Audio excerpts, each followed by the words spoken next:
ഇവിടെ കയറി അച്ഛൻ ഇവിടെ ഇരിപ്പുണ്ട്. അച്ഛനെ ചോദിച്ചിട്ടുണ്ട്, ഒരു മൂത്ത മോളും ഉണ്ട്. ചോദിച്ചിട്ട് പറയണില്ല, ഒരു കൂസലും ഇല്ല. കൊച്ചൻ്റെ അച്ഛൻ ചോദിച്ച് പറയുന്നുണ്ട്, കൊച്ച് വണ്ടിയിൽ വെച്ച്. സുഹൃത്തുക്കളെ നമസ്കാരം, പുതിയൊരു വീഡിയോയിലേക്ക് എല്ലാവർക്കും സ്വാഗതം. ഇന്നലെ സന്ധ്യ എന്ന് പറയുന്ന ഒരു അപരാധി മോള്, അവളൊന്ന് അമ്മ എന്ന് വിളിക്കാൻ കഴിയില്ല, അതുപോലെ അപരാധി എന്ന് വിളിച്ചു കഴിഞ്ഞാൽ അപരാധികൾക്ക് വരെ നാണക്കേട് എന്നേ ഞാൻ പറയുള്ളൂ. ആ ഒരു കൊച്ചു കുഞ്ഞിനെ, 3 വയസ്സായ തൻ്റെ സ്വന്തം കുഞ്ഞിനെ എടുത്തു കൊണ്ടുപോയിട്ട് പാലത്തിൻ്റെ മുകളിൽ നിന്നും ആ ഒരു ആറിലേക്ക്, പുഴയിലേക്ക് വലിച്ചെറിയുകയാണ് ചെയ്തത്. ആ സ്ത്രീക്ക് മാനസികമില്ല, അല്ലെങ്കിൽ വേറെ പ്രശ്നങ്ങളോ ഒന്നുമില്ല.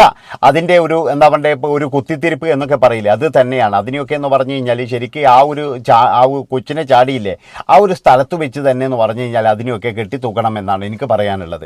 അല്ലാതെ വേറെ ഒന്നും ഇതിനൊന്നും ശിക്ഷയില്ല. കുറേ എണ്ണം ഇപ്പോൾ ഇങ്ങനെ ഇറങ്ങിയിട്ടുണ്ട്. ഇതൊക്കെ നമ്മുടെ നാടിൻ്റെ ഒരു പ്രശ്നം തന്നെയാണ്.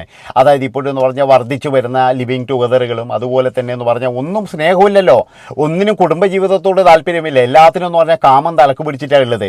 എല്ലാത്തിനും കാമം തന്നെയാണ്. ഇപ്പോൾ ഇതിൻ്റെ ഉറവിടം തേടി പോയാൽ തന്നെ നമുക്ക് എല്ലാവർക്കും അറിയാം, ഒരു കാമക്കേസ് തന്നെയായിരിക്കും ചിലപ്പോൾ. എവിടെയെങ്കിലും ഒരു കാമുകൻ ഉണ്ടാകാം, അല്ലെങ്കിൽ എന്ന് പറഞ്ഞാൽ അവൻ്റെ ഫോൺ വിളിയിൽ ഈ പെൺകുട്ടി ശല്യമായി തീർന്നിരിക്കാം.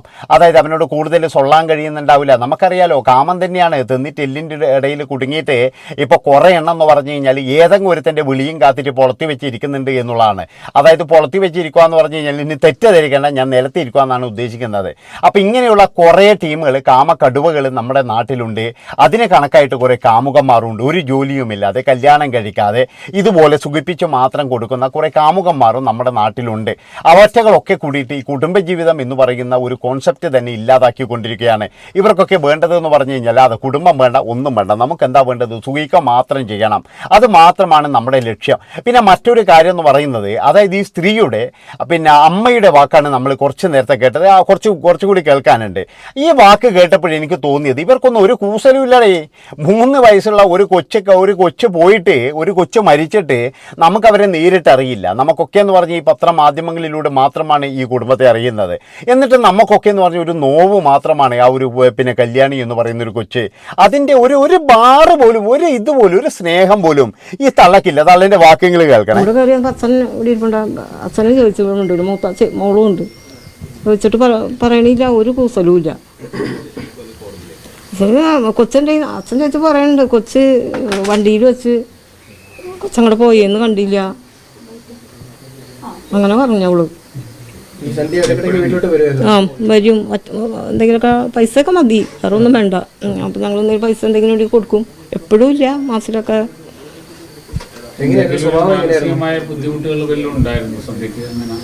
ഇല്ല, അങ്ങനെ ദേഷ്യം വരും.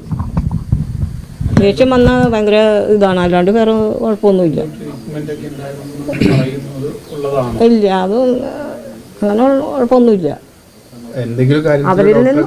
അതെ, അവൾക്ക് ചെറിയ തോതിൽ ദേഷ്യം വരും. വേറെ പ്രശ്നങ്ങളൊന്നും അവൾക്കില്ല. അവൾക്ക് ദേഷ്യം വന്നു കഴിഞ്ഞാൽ പിന്നെ കണ്ണ് കാണില്ല. ദേഷ്യം വന്നു കഴിഞ്ഞാൽ അവർ കുട്ടിയെ ടോർച്ച് കൊണ്ടടിക്കും. അതുപോലെ തന്നെ എന്ന് പറഞ്ഞാൽ ഐസ്ക്രീമിൽ എലിവേഷൻ ചേർത്ത് കൊടുക്കും. ഇങ്ങനെയുള്ള പരിപാടികൾ, കലാപരിപാടികളൊക്കെ നടത്തുന്ന ഒരു സ്ത്രീ തന്നെയാണ് ഈ സന്ധ്യ എന്ന് പറയുന്ന അപരാധി മോള്. എന്നിട്ടും ഇവിടെ കൂടെ ഈ കൊച്ചുമക്കളെ വിട്ട ഇവരൊക്കെ എന്ന് പറഞ്ഞു കഴിഞ്ഞാൽ കുറ്റക്കാരായി മാത്രമേ എനിക്ക് കാണാൻ കഴിയുള്ളൂ. ഈ അമ്മ തന്നെ പറയുന്നത് കേൾക്കുന്നില്ലേ? അതായത് അമ്മക്ക് പോലും ഒരു സ്നേഹമില്ല, യാതൊരു വിധത്തിലുള്ള സ്നേഹവുമില്ല. ഇങ്ങനെ ഒരു കൊച്ചുമകൾ മരിച്ചിട്ടുണ്ടെന്നോ, അല്ലെങ്കിൽ ഇങ്ങനെ ഒരു കൊച്ചുമകൾ എനിക്കുണ്ട് എന്നോ എന്നുള്ള ഒരു വിചാരമോ ഒരു സ്നേഹമോ ഈ തള്ളയുടെ മുഖത്ത് കാണാനേ ഇല്ല. ഇവരൊക്കെ എന്തോ ഒരു ഹാപ്പി ഉള്ളതുപോലെയാണ്. അതായത് ഇതൊക്കെ ഇനി ആ ശല്യം ഒഴിവായാലോ, ഇനി ഇങ്ങോട്ട് വരില്ലല്ലോ എന്നുള്ള തരത്തിലാണ് ഇവരൊക്കെ സംസാരിക്കുന്നത്. എനിക്കത് മനസ്സിലാകുന്നില്ല. നമ്മുടെ കേരളത്തിൻ്റെ പോക്ക് എങ്ങോട്ടാടേ? ഓരോ ദിവസവും എന്ന് പറഞ്ഞു കഴിഞ്ഞാൽ കത്തിക്കുത്തുകളും ഇമാതിരി തോന്നിയവാസങ്ങളും കോപ്രായങ്ങളും അതുപോലെ തന്നെ പീഡനങ്ങളും കാര്യങ്ങളും ഒക്കെയാണല്ലോ ഇവിടെ നടക്കുന്നത്. കുറേ നാൾ മുമ്പ് എന്ന് പറഞ്ഞാൽ നമുക്കെല്ലാം ബീഹാറിലും ആസാമിലൊക്കെ കേൾക്കുന്ന എല്ലാ വാർത്തകളും ഇപ്പോഴും നമ്മുടെ നാട്ടിലാണ്. പണ്ട് അവിടെയൊക്കെയാണ്, അതായത് ഈ ജനക്കൂട്ടം അടിച്ചു കൊന്നു, ജനക്കൂട്ടം അങ്ങനെ കൊന്നു, ജനക്കൂട്ടം ഇങ്ങനെ കൊന്നു എന്നൊക്കെ പറഞ്ഞിട്ട് നമ്മൾ ഈ പത്രങ്ങളുടെ ഏതെങ്കിലും ഒരു മൂലയിൽ വായിക്കും. അവിടെയൊക്കെ ബീഹാർ, ആസാം ഇങ്ങനെയുള്ള കാര്യങ്ങളൊക്കെ ഉണ്ടാവുക. ഇതൊക്കെ ഇന്നെന്ന് പറഞ്ഞാൽ നമ്മുടെ കേരളത്തിൽ, കൊച്ചു കേരളത്തിലാണ് ഇങ്ങനെ നടന്നുകൊണ്ടിരിക്കുന്നത്. എല്ലാ അതിഥി തൊഴിലാളികളും, എല്ലാ കാമഭ്രാന്തന്മാരും, കോമാളികളും, കടുവകളും മുഴുവനുള്ളത് കേരളത്തിൽ തന്നെയാണ്. ഇവിടെയാണ് ഏറ്റവും കൂടുതൽ ലൈംഗിക ദാരിദ്ര്യങ്ങൾ നടക്കുന്നത്. അതുപോലെ തന്നെ തുണി പൊക്കൽ നടക്കുന്നത്. പിന്നെ എന്ന് പറഞ്ഞു കഴിഞ്ഞാൽ ഇപ്പം ഞാൻ പറഞ്ഞല്ലോ തുണി പൊക്കി നടക്കാനായിട്ട്, എന്നിട്ട് തുണി പൊക്കി നടക്കുമ്പോൾ ഈ ഷഡ്ഡിയും മറ്റേ ഇതൊക്കെ കാണുമ്പോൾ ആരെങ്കിലും കമൻറ്റ് എഴുതിയാൽ ചോദിക്കും, ഓ അമ്മാവന് നേരം വെളുത്തില്ല, അമ്മാവന് ഇപ്പോഴും വണ്ടി കിട്ടിയില്ല, അമ്മാവന് ഇപ്പോഴും അവിടെ തന്നെയാണ് ഉള്ളത് എന്നുള്ള തരത്തിലാണ് ഇവരൊക്കെ പിന്നെ അതിൻ്റെ അടിയിൽ വന്നിട്ട് മറുപടി തരുന്നത്. അതായത് ഇവരൊക്കെ എന്ന് പറഞ്ഞാൽ എന്തൊരു കാണിക്കാൻ വേണ്ടിയിട്ട് ഇങ്ങ് നടക്കുന്നത് പോലെയാണ്. ചില ആൾക്കാരൊക്കെ കാണുന്നില്ല, ഇതെന്തോ ഒരു വലിയ കാര്യമാണ്. ഇപ്പം ഞാൻ 2-3 ദിവസം കണ്ട് ഈ ഗോവയിൽ ഒരു സ്ത്രീ പോയിട്ട് ഇതുപോലെ ഇങ്ങനെ കുറേ ദിവസമായി അഴിച്ചിട്ട് നടക്കുന്നത്, ഈ മത്തി ഉണങ്ങാൻ വെച്ചതുപോലെയാണ്. നിങ്ങൾക്ക് ആളെയൊക്കെ മനസ്സിലായിട്ടുണ്ടാകും ആരാണെന്ന് വെച്ചാൽ പണ്ട് ശബരിമലയിൽ കയറാൻ പോയ ഒരു വിദ്വാർത്ഥിയാണ്. ഈ വിദ്വാർത്ഥിക്ക് എന്ന് പറഞ്ഞു കഴിഞ്ഞാൽ വേറെ ഒന്നുമില്ല, അതായത് ഒന്നുമില്ല, ഇതുപോലെ ഇങ്ങനെ ഷഡ്ഡിയും ബ്രേസറും ഇട്ടിട്ട് കുറേ ഫോട്ടോ എടുത്തിട്ട് ഫേസ്ബുക്കിൽ കൊള്ളാബോ എന്നിങ്ങനെ തോന്നും. അത് നോക്കാൻ വരെ ആൾക്കാരില്ലാന്ന് എനിക്ക് തോന്നുന്നത്. അതായത് ആകെ എന്ന് പറഞ്ഞാൽ കിട്ടുന്നതെന്ന് പറഞ്ഞാൽ 5000-6000 വ്യൂസ് മാത്രമാണ്. ഫേസ്ബുക്കിലൊക്കെ ശരിക്കും പറഞ്ഞു കഴിഞ്ഞാൽ ഒരു 10,000-20,000 ഒക്കെ വ്യൂസ് കിട്ടുന്നതാണ്. പക്ഷെ ആ ഒരു സ്ഥാനത്താണ് ഈ സ്ത്രീക്കൊക്കെ ഈ ഉണക്കമത്തി വെക്കാൻ വേണ്ടിയിട്ട് നമ്മൾ വെക്കൂലേ, അതേപോലെ ഏതെങ്കിലും ഒരു കടപ്പുറത്തിരുത്ത് ഉണക്കുന്നതാണ്. അതിന് വേണ്ടിയിട്ടാണ് ഇതിന് 6000 വ്യൂസൊക്കെ കിട്ടുന്നത്. അപ്പോൾ ഇങ്ങനെയുള്ള അപരാധികളുടെ നാടായി കേരളം മാറിക്കൊണ്ടിരിക്കുകയാണ്. സകല അപരാധികളും വന്ന് അടുക്കുന്നത് കേരളത്തിൽ തന്നെയാണ് എന്നുള്ളതിൽ യാതൊരു സംശയവും വേണ്ട. നമ്മളൊക്കെ എന്ന് പറഞ്ഞു കഴിഞ്ഞാൽ കേരളം മാറ്റാൻ വേണ്ടിയിട്ടുള്ള ഒരു ഇതിലേക്കാണ് പോകുന്നത്. പക്ഷേ ഞാൻ ഒരു കാര്യം പറയുകയാണ്, അതോടുകൂടിയിട്ട് നമ്മുടെ സ്നേഹബന്ധവും പോയിരിക്കുകയാണ്. എനിക്ക് ഈ അമ്മമാരോടൊക്കെ പറയാനുള്ളത്, നിങ്ങൾക്ക് ഈ കുഞ്ഞു കുട്ടികളെയൊന്നും വേണ്ടെങ്കിൽ നിങ്ങളൊരു കാര്യം ചെയ്യുക, നല്ലൊരു വളർത്തു പട്ടി ഉണ്ടെങ്കിൽ അതിനെ ഏൽപ്പിക്കുക, അത് നോക്കിക്കോളും. അതായത് ഇത്രത്തോളം ദണ്ഡിത്തര വളർത്തുപട്ടി കാണിക്കുമെന്ന് എനിക്ക് തോന്നുന്നില്ല, അതിന് കുറച്ചെങ്കിലും ബുദ്ധി ഉണ്ടാകുമെന്ന് എനിക്ക് തോന്നുന്നത്. അത്രത്തോളം ഈ അമ്മ എന്ന് പറയുന്ന ഈ നികൃഷ്ട ജീവികൾ വില കളഞ്ഞുകൊണ്ടിരിക്കുകയാണ്. ഒന്നാമത്തെ പ്രശ്നം എന്ന് പറഞ്ഞാൽ ഞാൻ പറഞ്ഞല്ലോ, ഇപ്പം എല്ലാത്തിനും തന്നെ സൊല്യൂഷൻ ഉണ്ട്. അതായത് നമ്മളിപ്പോഴും ഏതെങ്കിലും ഒരു കൊച്ചിനെ കൊന്നു കഴിഞ്ഞാൽ പോസ്റ്റ് പാർട്ടം എന്നൊക്കെ പറഞ്ഞിട്ട് കുറേ രോഗത്തിൻ്റെ പേരും അത് പറഞ്ഞിട്ടുള്ള ന്യായീകരിക്കലും, പിന്നെന്ന് പറഞ്ഞാൽ അവരെന്ന് പറഞ്ഞു കഴിഞ്ഞാൽ ലോകത്തിലെ ഏറ്റവും വലിയൊരു മാലാഖയായിരിക്കും. അതാണ് നമ്മൾ പല ഈ കേസുകളിലും കാണുന്നത്. അതാണ്. അപ്പോൾ ഇവരൊക്കെ എന്ന് പറഞ്ഞു കഴിഞ്ഞാൽ ശരിക്കും അന്വേഷിച്ച് പോയി കഴിഞ്ഞാൽ ഇതിൻ്റെ പുറകിൽ വല്ല കാമുകനോ ഇല്ലെങ്കിൽ സുഖിപ്പിച്ചു കൊടുക്കുന്ന ചില ടീമുകളോ ഇവരൊക്കെ ഉണ്ടാകും, യാതൊരു സംശയവുമില്ല. അതായത് ഇവരുടെയൊക്കെ ഫോൺ രേഖ വരെ പരിശോധിക്കണം. അല്ലാതെ ഒരു തള്ള വന്നിട്ട് ഇതുപോലൊരു കുഞ്ഞിനെ എടുത്തിട്ട് ഇങ്ങനെ ദ്രോഹപരമായിട്ട് പെരുമാറുക എന്ന് പറഞ്ഞു കഴിഞ്ഞാൽ ഇനിയും നമ്മളെല്ലാവരും പറയുന്നുണ്ട് ഈ സ്ത്രീയുടെ മാനസിക നില ഒരു തേങ്ങാക്കൊലിയില്ല, അവൾക്ക് ഒരു അസുഖമില്ല. അവളുടെ രോഗം എന്ന് പറഞ്ഞാൽ മറ്റേ രോഗം തന്നെയാണ്. ആ രോഗത്തിന് അവൾക്ക് ചികിത്സയില്ല, അത് മാത്രമേ എനിക്ക് പറയാനുള്ളൂ. അവളെ രോഗം മറ്റേതാണ്, കാമഭ്രാന്ത് തന്നെയാണ്. അല്ലാതെ ഇമാതിരി തോന്നിയവാസം ചെയ്യുന്ന എനിക്ക് തോന്നുന്നില്ല.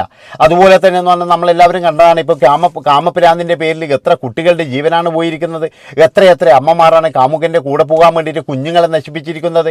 അപ്പോൾ ഇവരുടെയൊക്കെ പ്രശ്നം എന്ന് പറഞ്ഞു കഴിഞ്ഞാൽ ഈ കുഞ്ഞുങ്ങൾ മാത്രമാണ്. അപ്പോൾ അതുകൊണ്ട് തന്നെ ഞാൻ പറയുന്നത് എന്താണെന്ന് വെച്ചാൽ പാലത്തിൻ്റെ കൈവരിയില്ല, അത് അവിടെ തന്നെ അങ്ങ് തീർത്തേക്കാടുന്നത്. എന്തിന് ഇതിനെയൊക്കെ എന്ന് പറഞ്ഞു കഴിഞ്ഞാൽ ജയിലിലൊക്കെ ഇട്ട് പോറ്റുന്നത്? അങ്ങനെയുള്ള ടീമുകളെ അങ്ങനെ തീർക്കണമായിരുന്നു, അതാണ് വേണ്ടത്. ഇനി ഏത് അപരാധി മോളായാലും ശരി, അതായത് ഇങ്ങനെ തെണ്ടിത്തരം കാണിക്കുന്ന ഈ നാടുകളെയൊക്കെ എന്ന് പറഞ്ഞു കഴിഞ്ഞാൽ ഇതുപോലെയുള്ള വേറെ എവിടെയും കൊണ്ടുപോകാതെ ആ ഒരു സ്ഥലത്ത് തന്നെ കൊണ്ടുവന്നിട്ട് നാട്ടുകാരുടെ മുന്നിൽ വെച്ചിട്ട് അങ്ങ് വലിച്ച് തൂക്കുക, എന്തോ ചെയ്യട്ടെ എന്ന് വിചാരിച്ചിട്ട്. അപ്പോൾ ഇതൊക്കെയാണ് നമ്മുടെ നാട്ടിൽ നടക്കുന്നത്. അതുകൊണ്ട് ഞാൻ പറയുന്നത്, ഈ സന്ധ്യ എന്ന് പറയുന്നവൾ ഈ കല്യാണി എന്ന് പറയുന്ന 3 വയസ്സുകാരിയെ കൊലപ്പെടുത്തിയത് ഒരു ഇതുമല്ല. അവൾ പറയുന്നത് മുഴുവൻ പൊട്ടത്തെറ്റാണ്, പൊട്ടക്കള്ളമാണ്. അവൾക്ക് വേറെ എന്തൊക്കെയോ പരിപാടിയുണ്ട്, അവളുടെ വീട്ടുകാർക്കും ഇല്ലാത്ത പങ്കുണ്ട്. ഈ വീട്ടുകാരെ മുഴുവനെന്ന് പറഞ്ഞാൽ പിടിച്ചുകൊണ്ടുപോയിട്ട് ചോദ്യം ചെയ്ത് കഴിഞ്ഞാൽ പ്രത്യേകിച്ച് ഈ അമ്മയെ എന്തൊക്കെയോ മറക്കാൻ ശ്രമിക്കുന്നുണ്ട് എന്നാണ് എനിക്ക് തോന്നുന്നത്. ഇനി മകളെ രക്ഷിക്കാനാണോ എന്നറിയില്ല. ഏതായാലും ഇവറ്റകളെയൊക്കെ 4 ചാമ്പലി ചാമ്പിക്കഴിഞ്ഞാൽ ഇതിൻ്റെ സത്യാവസ്ഥ മുഴുവൻ പുറത്തു വരുമെന്നാണ് എനിക്ക് പറയാനുള്ളത്. അപ്പോൾ ഇത്രയും പറഞ്ഞുകൊണ്ട് ഈ ഒരു വീഡിയോ വിളിച്ച് വൈൻഡപ്പിയാണ്. ഇഷ്ടപ്പെട്ട് കഴിഞ്ഞാൽ ഒന്നും നോക്കണ്ട, സബ്സ്ക്രൈബ് ചെയ്ത് കൂടെ കുടിക്കോ, ഇതിലും വലുതല്ലേ വരാനുള്ളത്. നന്ദി, നമസ്കാരം.